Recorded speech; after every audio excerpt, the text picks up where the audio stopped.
हमारे जीवन के दुखों में से एक दुख यह भी है, हम हमेशा कुछ ना कुछ बोलते रहते हैं।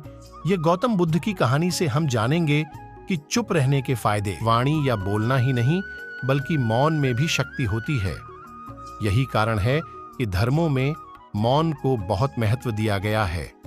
वैज्ञानिकों द्वारा भी इस बात को माना गया है कि सेहत से मौन का गहरा संबंध है और इससे मानसिक शांति मिलती है। मौन से विचारों में एकाग्रता आती है और रचनात्मकता बढ़ती है।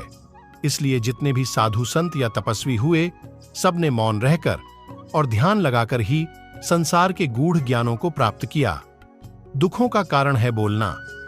हमारे जीवन में एक नहीं, बल्कि बहुत सारे दुखों का कारण बोलना ही है, क्योंकि हमारी समस्या यही है कि हम चुप नहीं रह सकते। हमेशा कुछ न कुछ बोलते ही रहते हैं और आपके बोलने के कारण ही आधे से ज्यादा दुख निर्मित होते हैं। परिवार में कलह क्लेश का कारण भी हमारा बोलना ही होता है।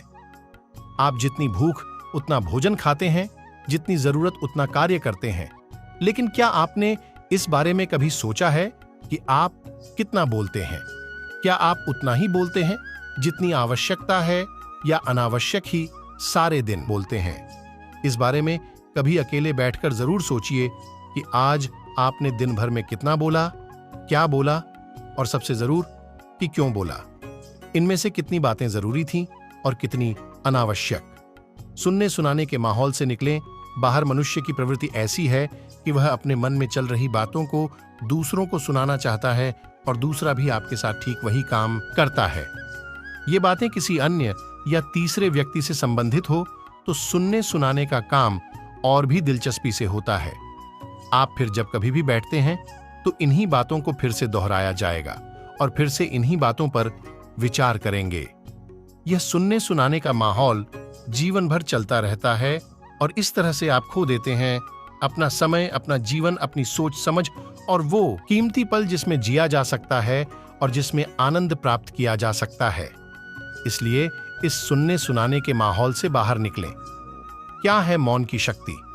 जब तक हम बाहर की ओर बोलते रहेंगे, हमारे भीतर अशांति रहेगी। जिस दिन हम मन से चुप हो जाएंगे, तो तब बाहर हमारे मुख से कुछ भी निकले, हम शांत ही रहेंगे।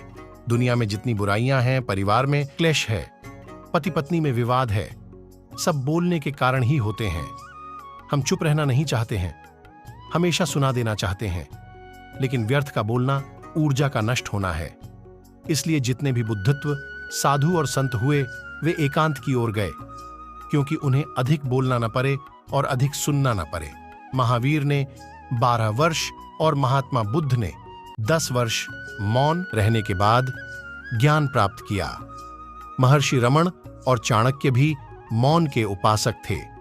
लेकिन आप इस संसार में रहकर भी एकांत रह सकते हैं।